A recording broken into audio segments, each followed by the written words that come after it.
activity ओ बरल कर जा माई कहना गईले माई नहीं मिली धनवा गईले धनवा मिली जाले गो माई नहीं मिलली माई के दूधवा जैसे लगला मीठा माई के दूधवा जैसे लगल मिठाई गो तू दूधवा खोजले ना मिली माई के दूधवा माई के जैसे दूधवा लगल मिठाई माई के दूधवा नहीं मिली माई के दूधवा मिली गो राम कैली खनिया माई कोई न मेटावे ब्रह्मा के मारल टाकिया लीलरवा में कोई न मेटावे वो ब्रह्मा के वो मारल टाकिया लीलरवा में न कोई न मेटावे माई राम कैली खनिया कोई न मेटावे ब्रह्मा के तो मारल टाकिया लीला रावा में कोई न मेटावे माई गो दे दाथरियावा भवकत बाय पूरन की फूलावा पितारिया का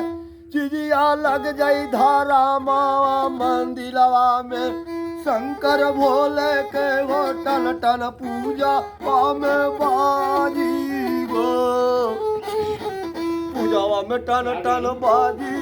तोर नहीं अरवा के थारियावा भवकतवा लक्ष्मीनिया और शंकर भगवान के मन दिलवा में लगे जाई टन टन बाजी पूजावा में अपन नहीं अरवा के थारियावा दे दे पुरान की फूटल चिड़िया मांगत बाबा भवकत कोनावा में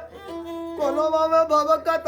थारियावा जानत हुआ बाबा श्री भगवान शंकर बोले जानत बाट घरवा में थारियावा हुआ बैली दिलवा खोल के दियल जाल बैली रे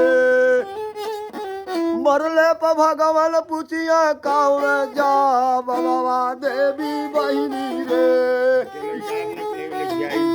दे दे थरियावा बरकत बाट कोनावा में बैली रे झौर बाबा काजनी बजनिया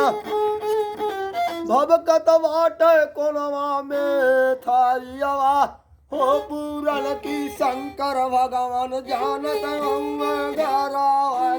फलिया सही सही बयानवा के बतावे के तो पड़ी भगवान के सामानवा सही सही हो बयानवा हो बतावे के पड़ी